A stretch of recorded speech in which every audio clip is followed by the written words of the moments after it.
Amaka believed pregnancy crowned her above ordinary people in Oduk village. After 5 barren years of marriage, her swollen belly felt like victory, proof she mattered. She walked proudly, chin raised, expecting roads to clear and voices to soften. Neighbors smiled, traders greeted her carefully, and elders watched quietly. Praise fed her confidence until it hardened into entitlement. Amaka thought carrying life excused sharp words and restless temper. She measured respect by how quickly others stepped aside. That belief shaped her days, especially as her stomach grew heavier and her patience thinner beneath the burning sun of relentless midday heat. One sweltering morning, Amaka argued loudly with a pepper seller at the market. Prices had risen again, and irritation spilled easily from her mouth. The woman answered calmly, explaining shortages, but Amaka hissed and stormed away, anger buzzing. Later, while returning home, sweat soaked her dress and pain tugged her legs. A narrow path bordered by bushes led toward her compound. She was tired, annoyed, and convinced the world owed her comfort, patience, and unquestioned obedience that afternoon under the fierce sun, burdened by pride, expectations, and unchallenged assumptions about power, respect, and her fragile sense of importance, superiority, control. Suddenly, an elderly woman crossed her path, slow and bent, brushing Amaka's arm accidentally. The stranger apologized softly, voice thin with age. Amaka snapped, demanding space, pointing angrily at her stomach as justification. The old woman asked her to slow down, warning gently about care and manners. That calm correction ignited fury. Amaka shouted insults, mocking age and weakness, drawing curious stares. When the woman cautioned her again, pride exploded into violence, changing everything forever in that dusty pathway beneath watchful skies, witnessed by villagers, silence, fear, and unseen consequences already stirring like thunder. Waiting patiently beyond the moment ahead, Amaka raised her hand and struck the old woman hard. Gasps cut the air. The woman staggered, steadying herself with a wooden stick, eyes darkening. She adjusted her wrapper carefully, dignity intact. Then she spoke words that chilled everyone nearby, binding time, pain, and delayed mercy. She declared the child would be carried beyond seasons, labor felt without release, help postponed despite pleading. Fear rippled through onlookers. Amaka laughed loudly, masking trembling hands, while the old woman turned away slowly into gathering shadows, leaving whispers, dread, disbelief, and unanswered questions hanging heavily over the path, hearts, minds, futures, village, Oduk. That night, sleep avoided Amaka. The baby kicked fiercely, echoing the old woman's warning inside her thoughts. She pressed her palms against her belly, whispering denial, insisting words held no power. Days passed. At 9 months, excitement mixed with exhaustion. Her husband, Connor, prepared eagerly, fixing a crib, washing tiny clothes, saving money. They packed a delivery bag and waited. Everyone said birth was near. Amaka smiled publicly, yet unease quietly nested beneath her ribs, patient and growing like a secret storm forming unseen, unspoken, ignored, stretching time, testing faith, challenging pride, patience, humility, belief, destiny, fate. Consequences, waiting, ahead, pain arrived one quiet night, sharp enough to raise hope. Connor rushed her to a midwife, joy battling fear. Hours crawled. Examinations followed. Finally, the verdict confused them both. It was not labor. They returned home disappointed. Strange pains lingered, deep and unfamiliar. Another visit brought frowns and uncertainty. The baby lived, healthy, yet her body refused to respond. Days stretched into weeks. Her due date passed unnoticed. Whispers followed her shadow.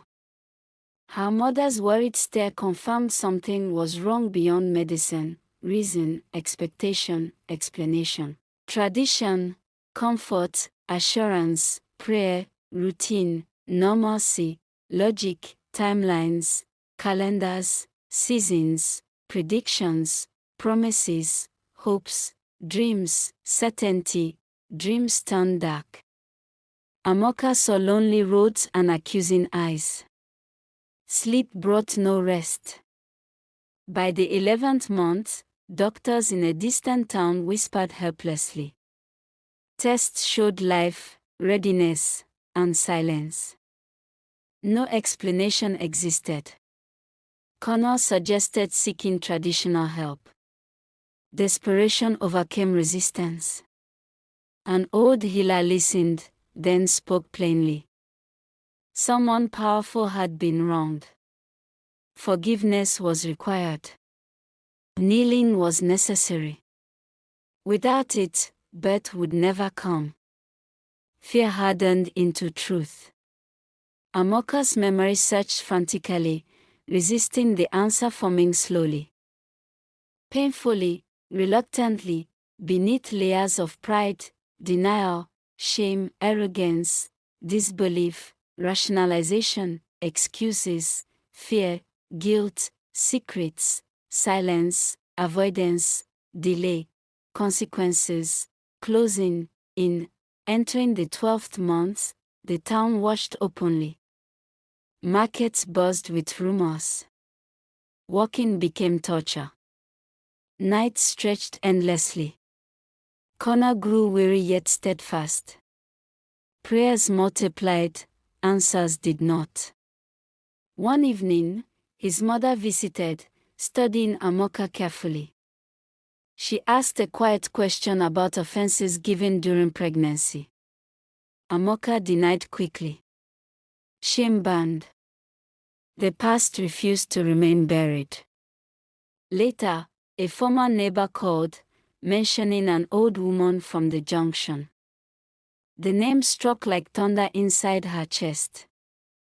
Awakening buried memories, dread, guilt, fear, realization, inevitability, consequence, destiny, judgment, accountability, responsibility, humility, reckoning, sorrow, regret, truth, admission, confession, acceptance, trembling, resolve. That night, the dream returned vividly. The bush path. The elder's accusing finger. A command to beg. Amaka woke screaming.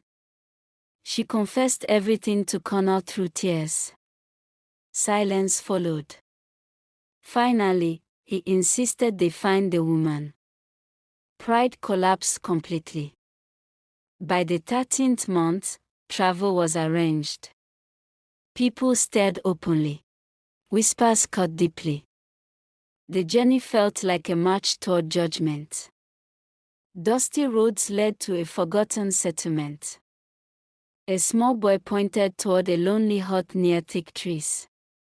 Her legs trembled with every step, carrying fear, hope, regret, desperation, humility, repentance, submission, prayer, surrender, anticipation, consequence, destiny, outcome, unknown. Ahead, the door opened slowly. The old woman appeared unchanged, eyes deep and knowing. Strength left Amaka instantly. She dropped to her knees, apologizing loudly, confessing pride and cruelty. She begged endlessly, clutching the elder's feet, promising humility. Silence stretched painfully. Finally, the woman spoke, exposing truth. Power had blinded Amaka. Humanity had been ignored. Forgiveness came quietly. She was told to leave. Hope and fear wrestled as she returned home, unsure what dawn would bring, but transformed already within, changed, broken, rebuilt, humbled, awakened, aware, accountable, cautious, reverent, repentant, fragile, renewed, waiting, breathing, trusting, trembling, learning, listening, remembering, lessons, unfolding. The journey back from the forgotten settlement felt longer than the road that had taken them there. The bus rattled over stones, groaned through potholes, and coughed dark smoke into the evening air. Amaka sat quietly beside her husband Connor, one hand resting on her massive stomach, the other gripping the edge of the torn seat. Her body ached, but her heart throbbed louder than the pain. Forgiveness had been spoken, yet certainty refused to settle. She wondered whether mercy, once delayed, could still arrive whole or would come fractured, scarred by time. The village welcomed them with curious eyes. Word had already spread that Amaka had gone to seek Mama Noi, the old woman many feared and few understood. Neighbors peeped from behind curtains as the couple walked slowly home. Some shook their heads. Others whispered prayers under their breath. Amaka kept her gaze low. Pride no longer lived in her posture. Each step reminded her how arrogance had once made her reckless, how power had once seemed permanent. That illusion had cost her months of pain and public shame she could never fully erase. That night, the sky gathered clouds without warning. Thunder rolled faintly in the distance, like a drumbeat announcing something unseen. Amaka lay awake, listening to the rhythm of her breathing. For the first time in many months, her dreams did not chase her. Instead, silence filled her sleep. Heavy but calm. She woke before dawn with a strange sensation, not pain, not movement, but awareness. Something had shifted inside her. She sat up slowly, uncertain whether to speak or wait, afraid to hope too loudly. Connor noticed the change immediately. "Are you okay?" he asked softly. Amaka nodded, unsure how to explain the quiet tension humming beneath her skin.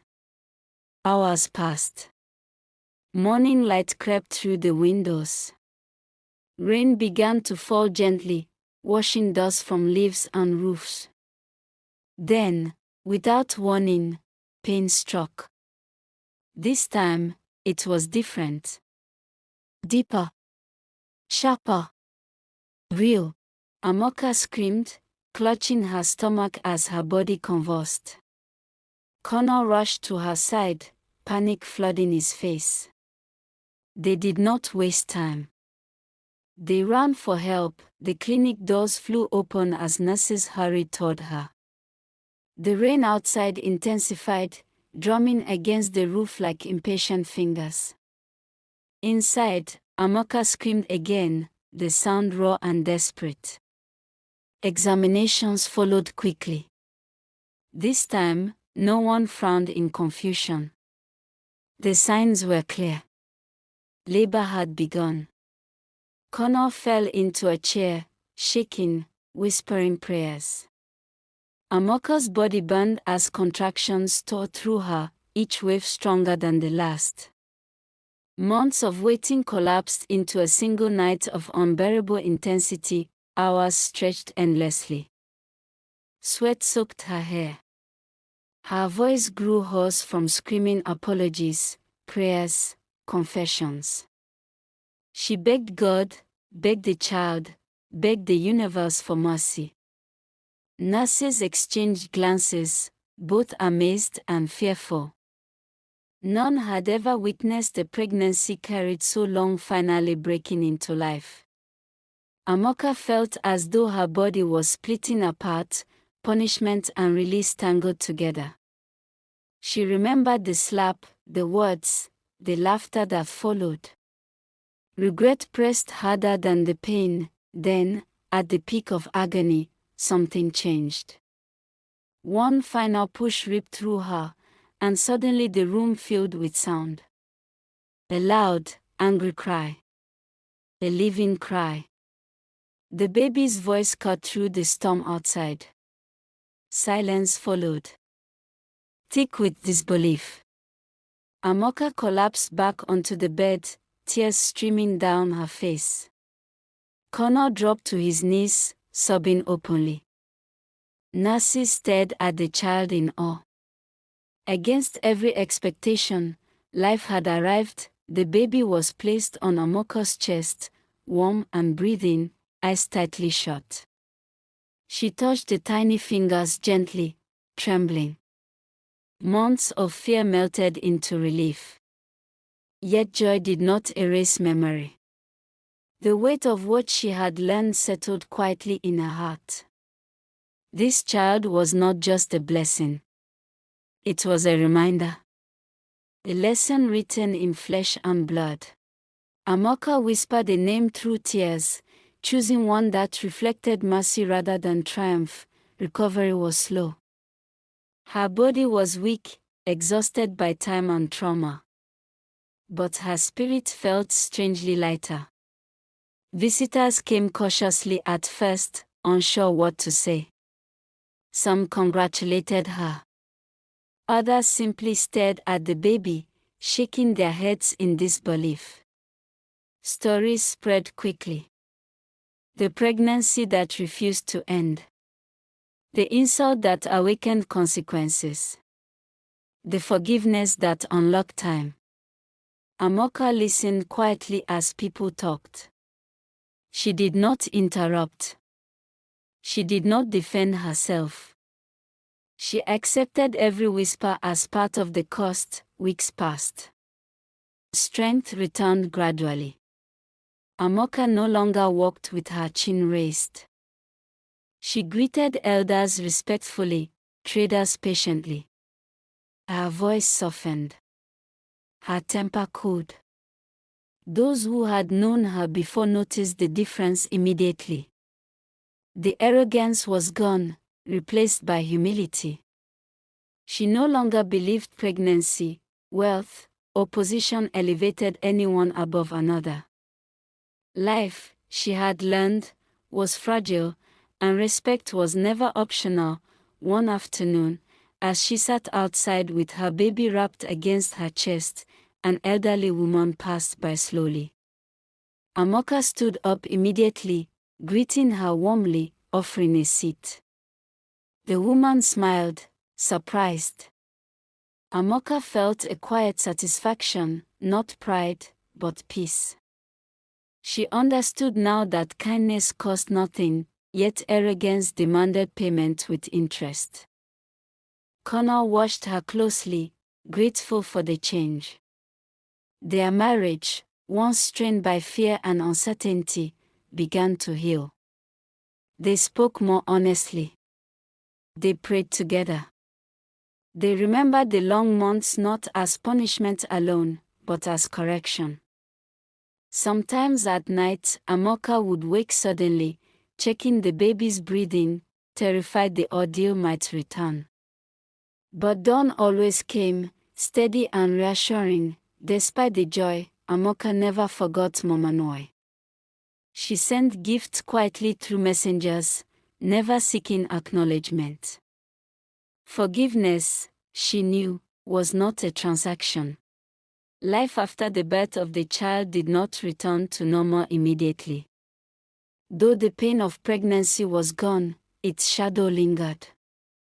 Amaka's body healed faster than her memories. Each morning, she woke early, listening to her child's breathing, half afraid the miracle would disappear if she relaxed. The village slowly adjusted to the reality that the impossible had happened. Conversations about her pregnancy shifted from fear to warning. Mothers cautioned their daughters. Elders shook their heads knowingly. The story had become a lesson wrapped in mystery, humility, and consequence. Amaka named her daughter Zara, meaning answered prayer.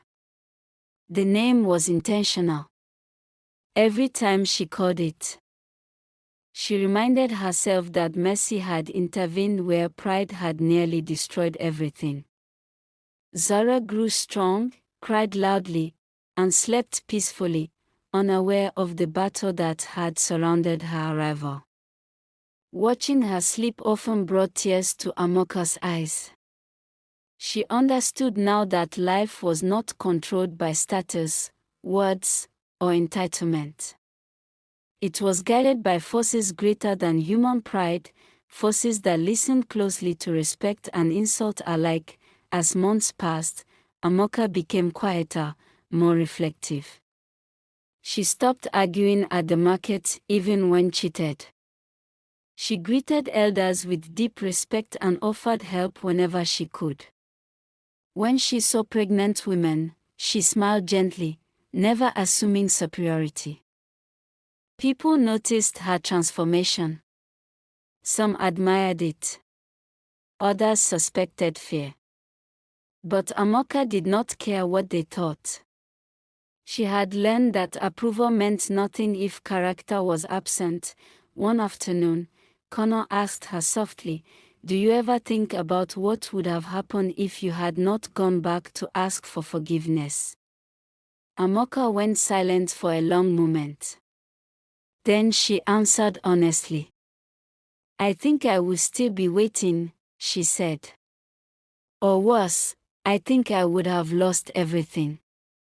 The thought made her shiver. Connor nodded, understanding. They had both aged in those months, not in years, but in wisdom. Amaka began speaking to women quietly, never boasting, never exaggerating. She told them pride was loud but wisdom was quiet. She warned them that words spoken in anger sometimes travel faster than apologies. Some women laughed uncomfortably, brushing it off as superstition. Others listened closely, eyes wide. Amaka knew not everyone would understand. Experience was the harshest teacher, and she prayed others would not need such lessons. One evening, while returning from the market, Amaka saw an elderly woman struggling with a load of firewood. Without hesitation, she rushed forward and helped her. The woman smiled, surprised by the kindness. "May your kindness return to you," she said. The words warmed Amaka's heart. She realized then how simple compassion could be, how unnecessary cruelty had always been. Pride had once blinded her to humanity. Years later, Zara began to walk. Her laughter filled the compound. Neighbors gathered to admire her. Some whispered that the child was special, that she carried destiny. Amaka smiled but corrected them gently. "She is just a child," she said. "A gift, not a trophy." She refused to place Zara on a pedestal the way she once placed herself. She wanted her daughter to grow grounded, respectful, and aware that no one stood above another by default. One rainy season afternoon, news reached Amaka that Momo Nwe had passed away peacefully. The message shook her deeply. Amaka sat quietly for a long time, holding Zara close. Tears fell silently. She felt grief mixed with gratitude. Though their encounter had been painful, it had saved her life and her child. Amaka attended the burial quietly, standing at the back, saying prayers no one heard. It was her final act of respect. Standing by the grave, Amaka reflected on how thin the line between arrogance and destruction could be. One careless moment had altered her destiny. One apology had restored it. She understood now that forgiveness was powerful, but humility was stronger. Forgiveness could open doors, but humility kept them open. As the years passed, Amaka's story never truly faded. It became one of those village tales told carefully, without exaggeration. A reminder that pregnancy did not grant authority, wealth did not grant superiority, and age did not erase dignity. Respect, people learned, was not optional. It was protection. Amaka never raised her voice at elders again. She never lifted her hand in anger. When provoked, she chose silence. When insulted, she chose restraint. The scars of the past kept her disciplined. She was not proud of her story, but she was grateful for its ending. Sometimes, late at night, Amaka would sit alone and think about the girl she used to be. The one who believed the world owed her space. She would shake her head softly, amazed at how ignorance could wear confidence so convincingly. Then she would look at Zora sleeping peacefully and whisper a prayer of thanks, because some lessons come gently, and others come through pain. Amaka had learned hers the hard way. And she never forgot it.